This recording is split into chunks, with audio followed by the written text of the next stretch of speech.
रत्नागिरीसह संपूर्ण कोकणात यावर्षी हापूस आंब्याचं उत्पादन मोठ्या धोक्यात आहे।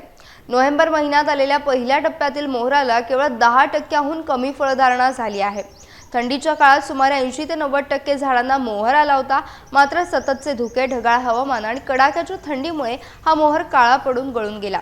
यामुळे आंबा बागायतदार आता मोठ्या आर्थिक संकटात सापडले असून त्यांच्या समोर उदरनिर्वाहाचा गंभीर प्रश्न उभा राहिला। सध्या दुसऱ्या टप्प्यातील मोहर येण्याची प्रक्रिया सुरू असून त्यावरच आता बागायतदारांच्या सर्व आशा अवलंबून आहेत। या परिस्थितीची दखल थेट राज्य मंत्रिमंडळाच्या बैठकीत घेण्यात आली आहे। कोकणातील घटलेल्या उत्पादनावर सविस्तर चर्चा झाली असून सर्व जिल्ह्यातील कृषी विभागांना तात्काळ नुकसानीचा अहवाल सादर करण्याच्या सूचना प्रशासनाकडून देण्यात आल्या।